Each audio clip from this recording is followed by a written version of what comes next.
Em sistemas distribuídos que trabalham com réplicas, a gente precisa de saber o que a gente pode esperar em termos do comportamento do sistema quando uma réplica muda. Como é que as outras réplicas vão mudar? Quando alguém lê aquele valor, ele vai encontrar o valor novo ou o valor antigo. O que a gente vai ver são contratos que dizem como que o sistema se comporta nessas alterações. A isso a gente vai dar o nome de modelos de consistência. Para iniciar esse vídeo, eu resolvi colocar aqui dois super-heróis que têm seus poderes ligados à capacidade de replicação. Esse primeiro aqui eu aposto que ninguém conhece. Esse é o Multi-Homem, que é um personagem da Hanna-Barbera da década de 70, era um desenho infantil, eram Os Impossíveis, era uma banda de rock que tinha superpoderes e o superpoder desse sujeito era criar várias cópias dele mesmo. E era interessante porque se você pensasse no poder dele, todas as réplicas faziam a mesma coisa e se comportavam exatamente do mesmo jeito. Então não tinha muita coisa de útil que elas pudessem fazer, mas era legal. Do outro lado, esse aqui é o Multiple Man da Marvel. É um dos X-Men. Ele apareceu em um dos filmes há algum tempo atrás. É um cara que consegue gerar várias cópias dele mesmo.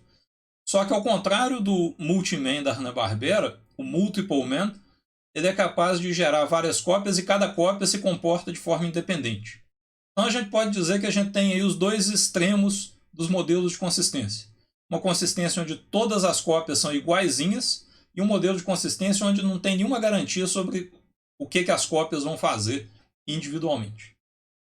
Na prática, por que a gente precisa desses modelos? É porque a gente quer ter replicação para poder ter melhor desempenho, né? Mas o problema é que quando a gente tem réplicas, a gente precisa de garantir como é que essas réplicas evoluem ao longo do tempo, porque eu preciso de garantir como é que elas vão se comportar.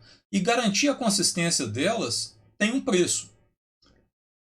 Esse preço pode ser muito alto dependendo do que eu estou precisando, e aí às vezes é melhor eu reduzir o tipo de garantia que eu dou para ter um sistema que se desempenhe, que se comporta melhor.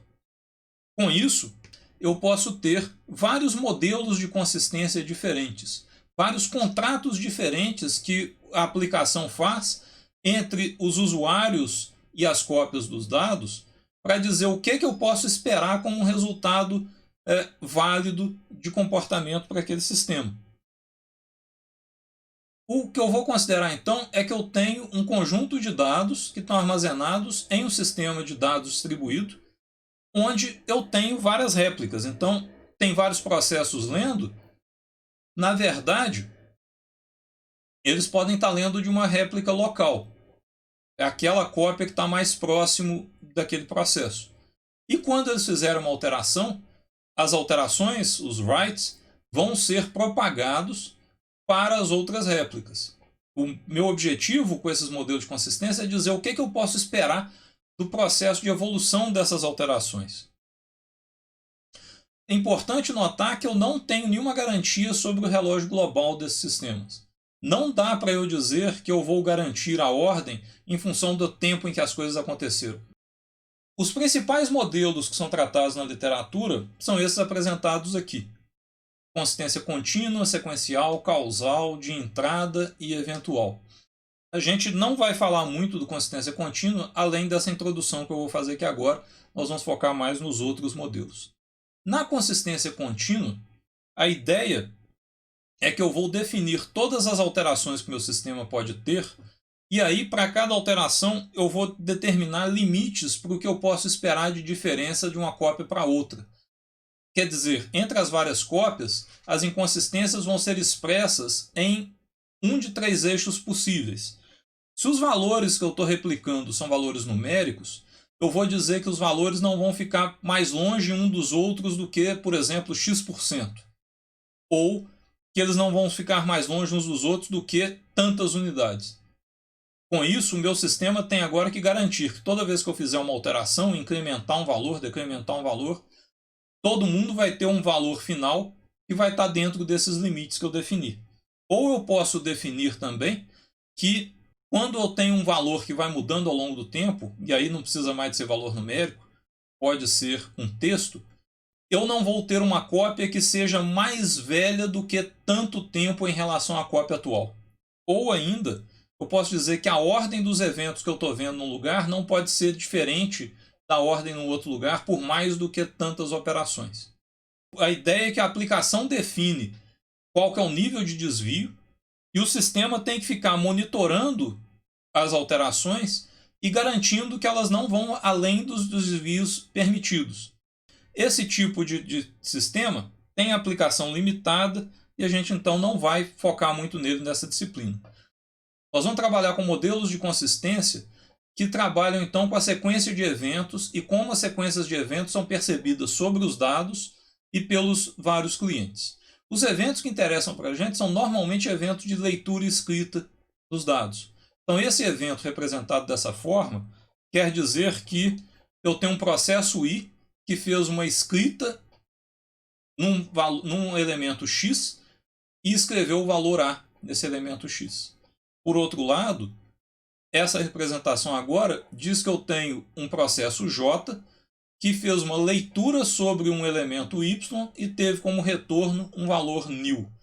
Para a nossa análise, o valor nil vai representar sempre o valor original de um dado antes daquele dado ser inicializado pelo primeiro processo que escrever nele.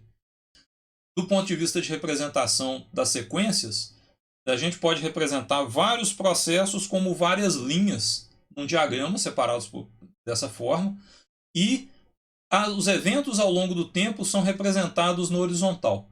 Então, um evento que está mais à esquerda aconteceu antes de um evento que está mais à direita. Mas a visão que a gente tem desse diagrama é uma visão de tempo global que não está disponível para os processos. Isso é para a gente ter uma noção do que aconteceu de verdade dentro dos sistemas. Essa noção de tempo global daria para a gente o que a gente chama de consistência estrita, onde todos os eventos acontecem para todo mundo na mesma ordem determinada pelos relógios globais de todas as que veria todos os eventos em todas as máquinas. Como a gente não tem evento global, a gente vai procurar outras soluções menos restritivas. E normalmente por menos restritiva quer dizer que elas vão dar menos trabalho também para a gente implementar. A primeira dessas opções é o modelo de consistência sequencial. Na consistência sequencial, quer dizer que os eventos vão acontecer lá nos vários processos, mas o sistema vai garantir que, no final das contas, eles vão acontecer como se eles acontecessem numa ordem que todos os processos concordam com ela. E essa ordem vai garantir que, se dois eventos aconteceram num processo e A aconteceu antes de B, no mesmo processo, então A tem que estar antes de B nessa ordem. E as relações dos demais podem variar. Além disso, a ordem é a mesma para todos os processos. Então é por isso que a gente chama de consistência sequencial. Existe uma sequência em que as coisas acontecem e essa sequência é única para todo mundo.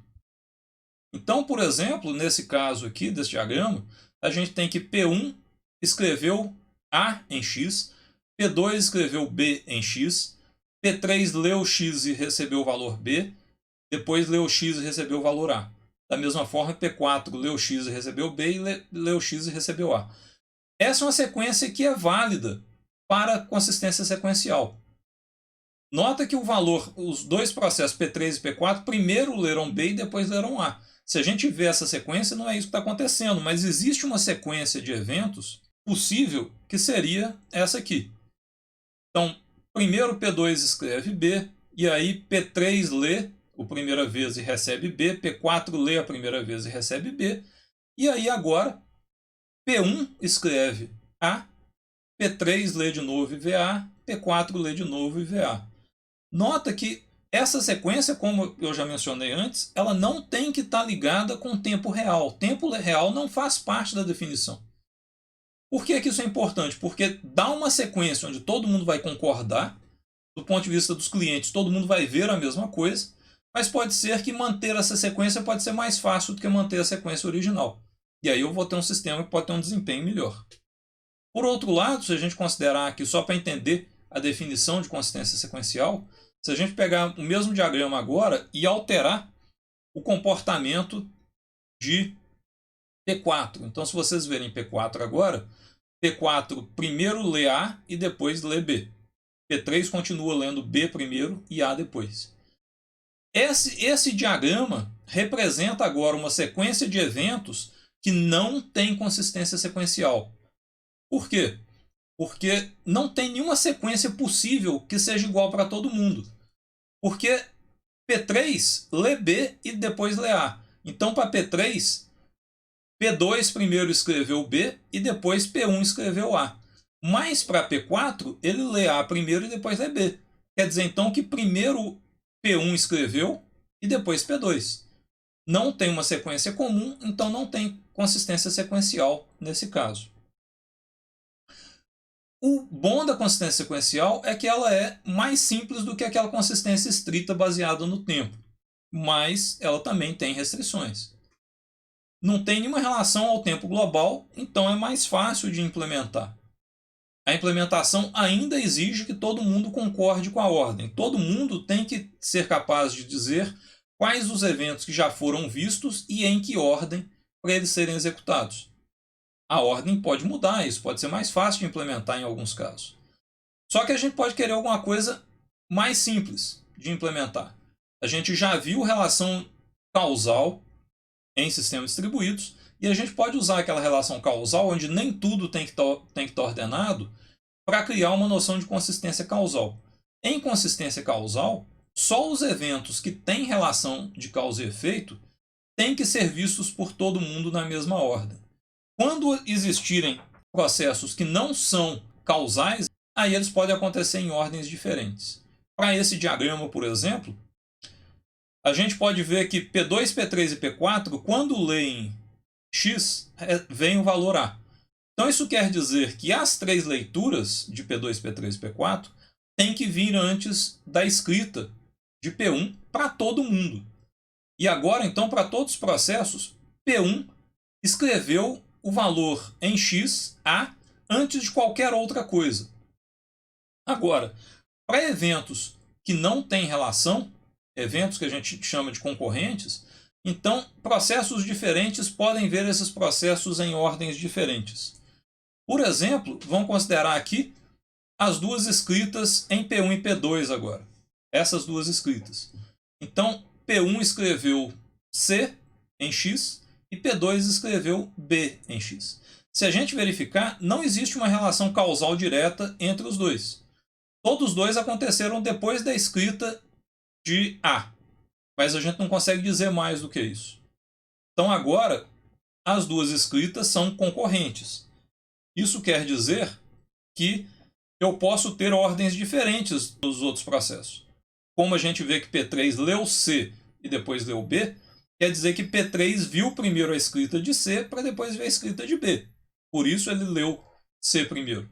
E P4 viu o contrário. Viu primeiro B porque ele leu primeiro B. Isso não era válido na consistência sequencial, mas é válido na consistência causal. Então isso simplifica o processo de implementação porque tem certas coisas que o sistema pode deixar correr em paralelo sem preocupar de ordenar. Vamos ver alguns outros exemplos para reforçar essa noção de consistência causal. Então o primeiro aqui é semelhante ao primeiro que a gente viu. O primeiro caso que não era válido em consistência sequencial. Então a gente tem o P1 escreve A, P2 lê o valor de A e depois escreve B, e agora a gente tem P3 e P4, um lê B e o outro lê A. Isso não é válido em consistência causal.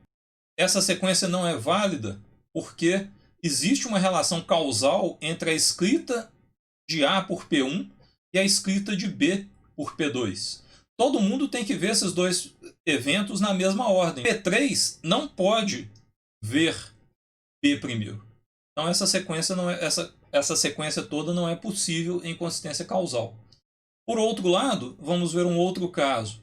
Então agora aqui a gente retira a relação causal entre P1 e P2. P2 não lê X. P1 escreve e P2 escreve. Então agora não existe relação causal entre P1 e P2. Então agora essa sequência é válida. É o caso que a gente viu no slide anterior. Para P3, a escrita de B aconteceu primeiro e depois a escrita de A. Para P4 foi a escrita de A e depois a escrita de B. A consistência causal está tudo ok. Por último, vamos ver mais um exemplo, onde agora o que vai acontecer é que a gente tem duas variáveis diferentes. Então agora, P2 lê x com valor A, mas escreve B em Y. Ele não escreveu em x de novo. Então agora, se P3 fizer essa sequência, onde ele lê Y e encontra o valor de B, a questão é qual que pode ser o valor lido por P3 para x. Nesse caso, a gente pode afirmar com certeza que o valor lido vai ser A. Por quê? Porque P3 leu B para Y. Então ele quer dizer que ele leu depois que P2 escreveu B em Y. E aí a gente já viu que essa escrita ela vem depois da escrita de A em X, por P1. Então, obrigatoriamente, quando eu ler agora X, tem que ter o valor A. Então, nesse caso, a leitura é garantida que vai ser A, porque a consistência causal me garante isso. Por outro lado, vamos ver uma outra sequência em P4. P4 leu o valor de X e encontrou A. A pergunta agora é, se P4 ler Y, agora, que valor que ele vai encontrar? Nesse caso, é diferente. Notem que a gente não tem uma relação causal entre essa leitura do Y e a escrita do P2 em Y. A única coisa que a gente tem é a relação causal com a escrita do P1 em X, que determinou o valor lido em X. Essa leitura de Y agora não tem relação causal com as ações de P2. Então, eu posso dizer que essa leitura de Y pode me retornar B, mas pode retornar nil. Quer dizer, pode retornar o valor inicial de Y, antes do Y ter sido escrito. Então, isso é o que me dá a consistência causal. Em alguns casos, eu tenho um relaxamento no comportamento do sistema em relação à consistência sequencial. Mas, em muitos casos, a gente já viu que a gente pode trabalhar com situações de exclusão mútua. Então, a gente já viu, né, lá atrás, situações onde um processo pode pedir exclusão mútua para acessar uma variável. A gente tinha mutex. Isso podia ser feito em memória compartilhada e pode ser feito em memória distribuída também. Então, agora eu posso ter sistemas que trabalham com essa noção de consistência baseada em lock e unlock. Então, agora, os meus diagramas vão representar isso. Eu vou fazer, antes de alterar uma variável, eu vou travar e eu vou considerar que eu tenho uma exclusão mútua para cada variável. Então, na hora que eu quiser exclusão mútua de x, eu vou dizer lock de x. Na hora que eu quiser liberar a exclusão mútua de x, eu vou dizer unlock de x. Então, agora, todas as alterações que forem feitas entre um lock e o unlock da mesma variável vão ser visíveis na hora que eu fizer o próximo lock. Essa é a garantia que um modelo de consistência de entrada me dá. Então, nesse caso, o lock de x garante que, se alguém alterou x antes com uma outra trava, na hora que eu conseguir travar x, eu vou ver todas as alterações até o último unlock de x para todo mundo que travou aquela variável. Então, esse é o modelo de consistência de entrada que a gente vai adotar. Nesse caso, quando eu tiver um acesso sem trava, eu não tenho nenhuma garantia. Um acesso sem trava pode pegar um valor antigo. O que eu vou garantir agora é as relações de valores entre o lock e o unlock. Nota que isso simplifica o meu sistema de consistência, porque ao invés do sistema de consistência ter que preocupar com todos os acessos, ele vai, na verdade, ficar de olho nos locks e unlocks e fazer a sincronização através dessas operações, no momento em que essas operações aconteceram. Então, nesse caso, dessa sequência aqui, o P1 travou x, alterou x, escreveu A em x, aí ele travou y, escreveu B em y, e depois ele destravou x e y. Agora, o P2 travou x e leu x. A gente vê que o lock de x em P2 veio depois do unlock de x em P1. Então, o valor que P1 colocou em x é visível na hora que P2 lê. Mas a leitura de y não tem lock e unlock em P2. Então, não tem nenhum controle sobre o valor que P2 vai receber. E nesse caso em particular, ele recebe o valor nil, que é o valor original da variável. Já em P3, a gente pode ver que P3 fez um lock de Y para depois ler Y. Então agora P3 garantidamente vai receber B, porque o lock dele veio depois do unlock de Y. Então ele vê o valor que foi colocado em Y na última sequência de lock e unlock. Essa é a noção de consistência de entrada. A qualidade de consistência de entrada é essa de reduzir o problema de consistência aos momentos em que o sistema vê os locks e unlocks. Operações de acesso que não estão protegidas por exclusão mútua, ninguém vai se preocupar com o que está sendo retornado ali. Não tem garantia específica sendo feita nesse caso. Todos esses modelos que a gente viu até aqui determinam sequências de operações. Todos eles têm um preço para ser implementados. Mas existem situações onde a gente verifica que as demandas de consistência são muito menores do que as que esses sistemas garantem. Por quê? Por exemplo, em muitos casos, é raro haver uma atualização. Tem muito mais leitura do que escrita. As atualizações não são frequentes. Então, ficar preocupante com controlar a consistência o tempo todo pode ser um exagero. Na web, por exemplo, as alterações só acontecem no site original. O webmaster, né, vai fazer a alteração lá e dali, quando tiver outros acessos, ela vai propagar. Se alguém está vendo uma cache que ainda não foi atualizada, esse alguém nem sabe que a alteração foi feita. Então, não é um problema. Depois de algum tempo, aquela cache vai ser atualizada. E aí, o cliente vai ver o valor novo. Isso não é um problema para ninguém em geral, até porque o cliente não sabe que aquilo aconteceu. No DNS acontece algo parecido. Só o gerente de domínio pode alterar um endereço associado com o nome. E se tiverem cache no meio do caminho, certas máquinas podem tentar mapear aquele nome e receber um nome antigo. Para quem vê o nome antigo pode ser ruim, porque às vezes aquele nome antigo não resolve mais, o endereço antigo, perdão, não resolve mais o que aquele usuário queria. Mas, depois de algum tempo, a cache vai ser atualizada e todo mundo vai ver a atualização que foi feita. Nesse caso, se não tem duas tentativas de escrita concorrentes, não tem problema para ninguém. Eventualmente, todo mundo vai ver a alteração que foi feita. Se eu mudar o DNS, eventualmente todo mundo vai ver o mesmo endereço associado com o nome. Se eu mudar uma página num site, eventualmente todo mundo vai ver a página nova. Se não tiver mais alterações, eventualmente todo mundo vai ter a mesma visão. Isso é o que garante consistência eventual. Pode parecer pouco, mas na verdade a gente já está acostumado com isso em muitos sistemas na internet. Por exemplo, eu dei os exemplos aqui do web e do DNS. São dois sistemas onde isso é comum para a gente lida com isso. Existem casos onde uma consistência menor resolve o nosso problema. Consistência eventual não resolve tudo. Se tiver conflito, eu vou ter que dar um jeito neles. Mas normalmente, conflito vai envolver poucos processos de cada vez. Poucos processos que tentaram fazer alterações que foram concorrentes. E quando isso acontece, é aceitável muitas vezes que a resolução não seja feita pelo sistema. Um exemplo disso é o Dropbox, por exemplo. Todo mundo que já usou Dropbox deve ter visto que às vezes acontece de duas pessoas acessarem o mesmo arquivo, alterarem o arquivo e aparecer, na verdade, no Dropbox, dois arquivos diferentes. Um deles escrito cópia gerada por conflito de acesso de fulano no dia tal. E agora é papel dos usuários olhar para o conteúdo desses dois arquivos e resolver o que eles fazem. Isso é comum em modelos de consistência eventual. Nós vimos, então, vários modelos de consistência que podem ser implementados em sistemas distribuídos e vão definir contratos diferentes de como a aplicação vai fazer as alterações e vai mostrar essas alterações para os clientes que estão lendo os dados dentro do sistema.